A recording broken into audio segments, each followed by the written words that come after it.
اور میری بات اب آپ دیکھیں ایک منٹ ذرا صبر کریں جی، ٹھیک ہوگا، باقی بات رہ گئی. دیکھیں نا مجھے کیسا یہ ان کا کمپیریزن نظر آیا.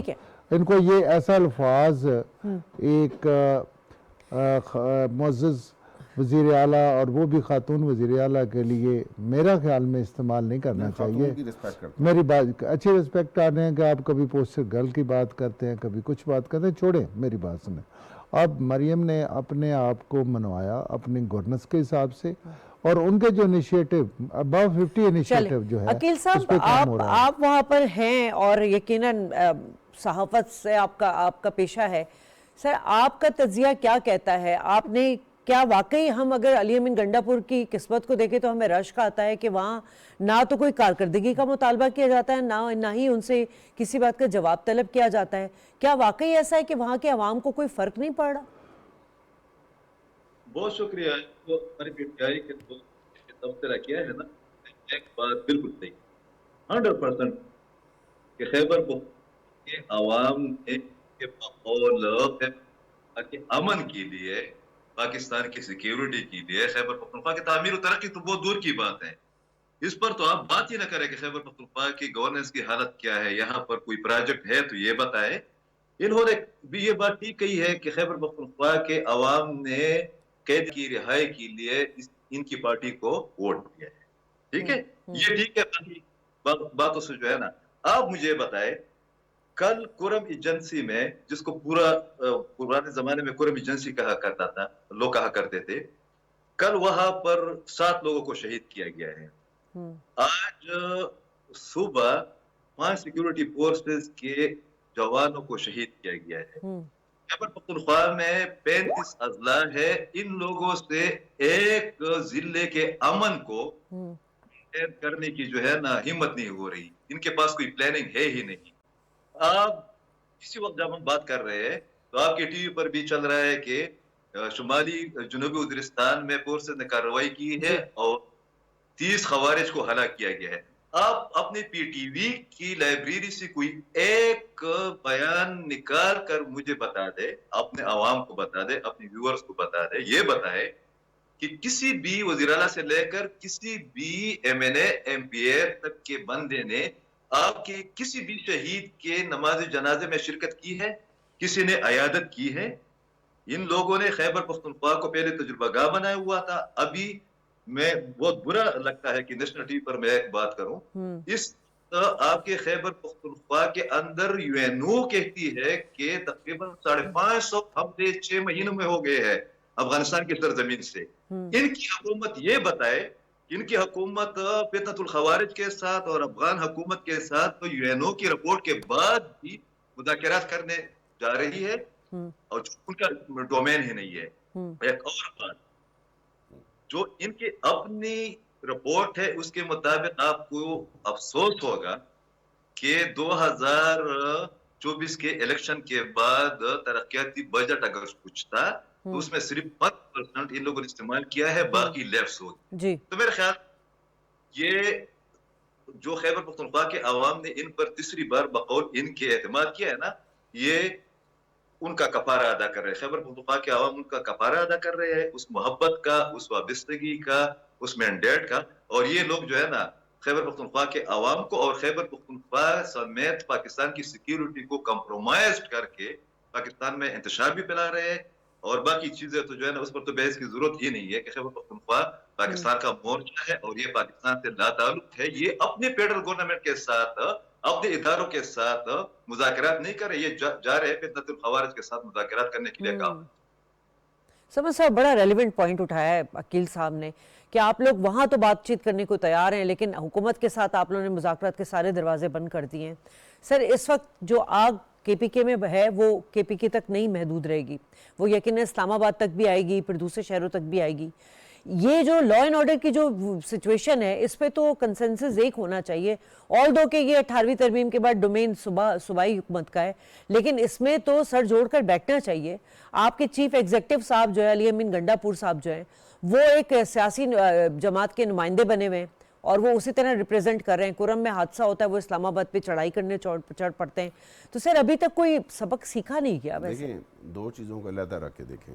کبھی بھی سیاسی اختلاف کو، سیاسی احتجاج کو، سیاسی مارچ کو، سیاسی لانگ مارچ کو، سیاسی ایجیٹیشن کو، اور پھر جو انہوں نے لفظ استعمال کیا فتنۃ الخوارج، نیشنل سیکیورٹی ہوتی ہے وہ پی ٹی آئی کی یا پی ایم ایل این کی یا پی پی کی سیکیورٹی نہیں ہوتی.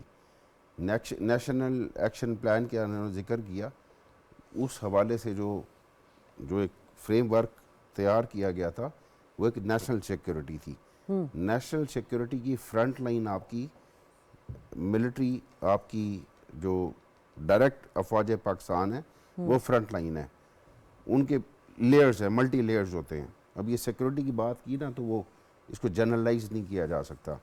میرا آپ کے ساتھ کوئی بھی اختلاف ہو وہ نیشنل سیکیورٹی کو ہرٹ نہیں کرنا چاہیے. نیشنل سیکیورٹی کو، ہماری ٹیریٹوریل انٹیگریٹی کو، آپ کے اور میرے پولیٹیکل اختلاف اس کے اوپر اثر انداز نہیں ہونے چاہیے. ٹھیک. اب یہ ایک صوبائی مسئلہ بتا رہے ہیں اس کو، جو سب سے یہ ڈاکہ زنی ہے کہ آپ یہ کہیں کہ جی یہ ایک صوبائی مسئلہ ہے. یہ پاکستان بننے سے پہلے کا مسئلہ جو آپ کا کرم ایجنسی میں اور جو آپ کا اس وقت جو ہے وہ وہاں پہ چل رہا ہے، یہ ایک ایشو چل رہا ہے. اور یہاں پہ اگین یہ نیشنل سیکیورٹی، اور پھر کہتے ہیں شہید نہیں کہتے ہم. مطلب آپ ہم سے یہ تصور کرتے ہیں کہ پاک فوج کا ایک جوان شہید ہو اور ہم اس کو شہید نہ کہیں. مطلب یہ آپ ایک ریفٹ کریٹ کر رہے ہیں ہمارے، اور آپ کیا کہہ رہے ہیں کہ یہ جو جوان ہے کیا اس کا کسی سیاسی پارٹی سے تعلق تھا، کسی فوج کے جوان کا؟ عقیل صاحب بھی کچھ کہنا چاہ رہے ہیں. جی عقیل صاحب یہ مسئلہ سر یہ رفت تو سب نے دیکھا کہ ڈیفرنسز کس نے پیدا کیے. بانی پی ٹی آئی نے، آپ کو بھی پتا ہوگا اور یہ آن ریکارڈ چیزیں پڑی ہیں. نہیں پولیٹیکل اسپیکٹ ہے تو عوام میں تو بے چینی پائی جاتی ہے نا اس حوالے سے. میرے بھائی ان کا جو اصل مسئلہ ہے پوری اس پی ٹی آئی کا، یا ان لوگوں کی جو برین واشنگ ہوئی ہے، جیسے برین واشنگ میں زیادہ سخت لفظ تو نہیں بولنا چاہتا لیکن یہ میں حقائق بتا رہا ہوں. انہیں دیکھیں، میں کل قومی اسمبلی میں بل پاس ہو رہے تھے جسٹس کے لیے، کل بل پاس ہو رہا تھا کہ یہ جو آپ کا کشتی حادثے ہوئے اور وہ جو اپنا انسانی سمگلنگ تھی اس کے خلاف. اچھا یہ لوگ بجائے اس کے کہ آپ کسی لیجسلیشن میں حصہ لیں یا کوئی بات کریں، کوئی اس میں امینڈمنٹ لے کے آئیں، کوئی اپنی اوپینین دیں، کوئی اس پہ اسپیچ کریں، تو یہ ایک ہی بات کر رہے تھے.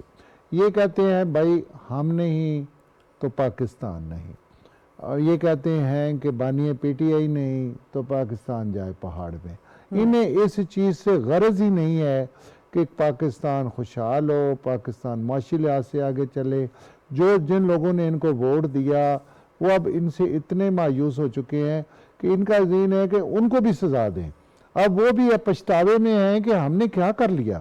بابا یہ چیز نہیں ہوتی. دیکھیں آپ ایک نکاتی جھنڈے پہ آپ کو اکٹھے ہونا پڑتا ہے، اور وہ یک نکاتی جھنڈا کیا ہے کہ ہم نے پاکستان کی سلامتی اور پاکستانی معیشت میں تو کم از کم اکٹھے ہونا.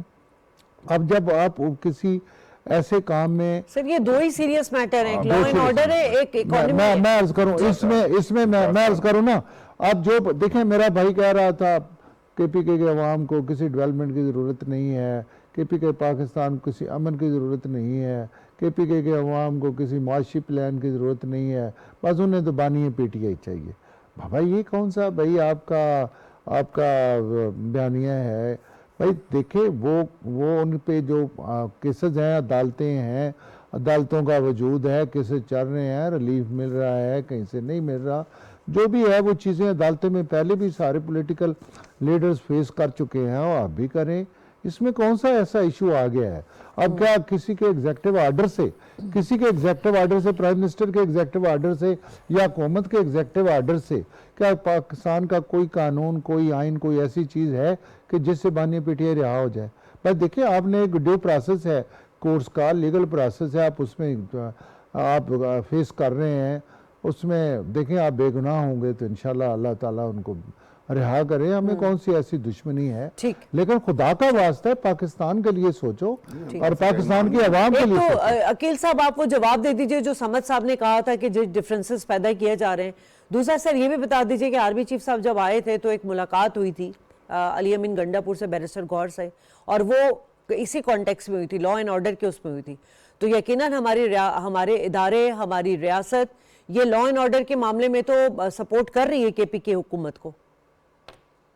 ایک تو پہلے میں وضاحت کروں, یہ پی ٹی آئی والے ہمارے دوست جو ہے نا, یہ بہت مطلب جینوئن بات کر رہے ہیں کہ نیشنل سیکیورٹی پر کوئی کمپرومائز نہیں ہونا چاہیے, مگر درمیان سے جو ہے نا ڈانڈی ماری ہے محمود الرحمان کمیشن کا ذکر کر کے.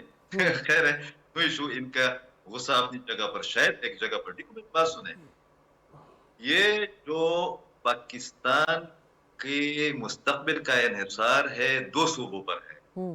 ایک تو کریکٹ کرے کے ساتھ ہمارا موازنہ نہ کرے, سن کے ساتھ کرے.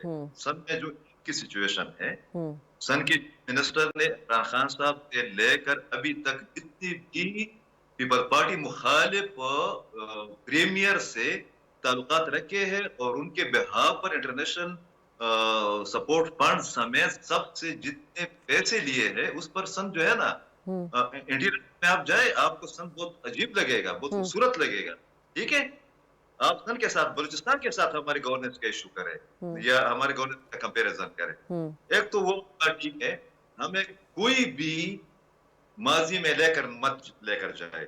ماضی میں عمران خان صاحب جو ہے نا, عمران خان صاحب نے جو کمٹمنٹ کی تھی اور جن لوگوں نے کسی کو اپنا باپ قرار دیا تو اس پر ہم نہیں جاتے. ہم آج کی بات کرتے ہیں.